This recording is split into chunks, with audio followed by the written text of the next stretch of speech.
Mantan staf khusus Nadiem Makarim, Juristan masih diburu oleh Kejaksaan Agung, Kejagung, setelah ditetapkan sebagai tersangka kasus dugaan korupsi pengadaan laptop berbasis Chromebook di Kemendikbudristek pada 2019 hingga 2022.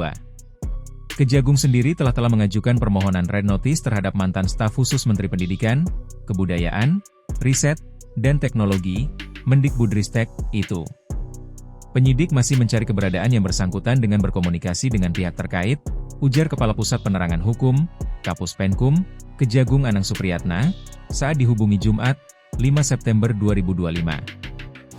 Anang mengungkap, komunikasi terakhir antara penyidik dan pihak Juristan terjadi pada sekitar Juni 2025. Saat itu, komunikasi antara Juristan dengan penyidik terjalin melalui pengacaranya. Kejaksaan belum ada komunikasi dengan Juristan sampai saat ini, ujar Anang. Peran Juristan dalam kasus Chromebook Kejagung sendiri resmi menetapkan Nadiem Makarim, 6. sebagai tersangka dalam kasus dugaan korupsi pengadaan laptop berbasis Chromebook di Kemendikbudristek pada 2019 hingga 2022. Mantan Menteri Pendidikan, Kebudayaan, Riset, dan Teknologi, Mendikbudristek, itu ditetapkan sebagai tersangka dalam perkara tersebut setelah 3 kali diperiksa sebagai saksi, termasuk pada Kamis hari ini. Sebelum Nadiem, Kejagung telah menetapkan 4 tersangka lain, yakni mantan staf sus Mendikbudristek era Nadiem Makarim, Juristan, JT, ex-konsultan teknologi di lingkungan Kemendikbudristek Ibrahim Arif, IBAM, Direktur Jenderal PAUD Pendidikan Dasar dan Pendidikan Menengah Kemendikbudristek tahun 2020 hingga 2021 Mulyad Syahda, MUL, dan Direktur Sekolah Dasar Kemendikbudristek Sri Wahyuningsih, SW. Peran Juristan sendiri dimulai 2 bulan usai Nadiem dilantik menjadi pembantu Presiden ke-7 Joko Widodo, Jokowi, tepatnya Desember 2019.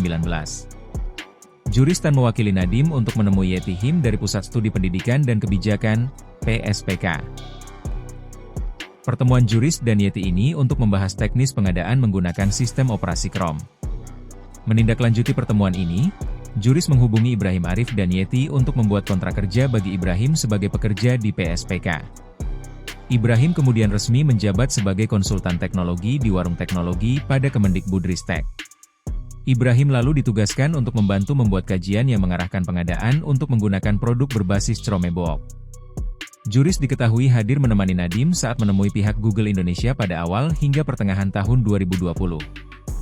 Usai pertemuan awal ini, Juris ditugaskan Nadiem untuk melakukan pembahasan lanjutan dengan Google. Hasil pembicaraan ini menghasilkan co-investment sebanyak 30% dari Google untuk Kemendikbudristek.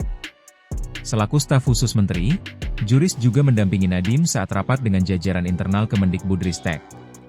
Jika tidak hadir dalam rapat, Juris dan Fiona yang memimpin rapat-rapat internal ini.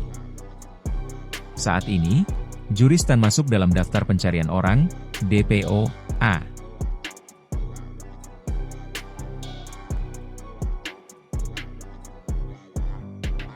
Terima kasih telah menonton, jangan lupa like, share, subscribe, dan klik lonceng ya!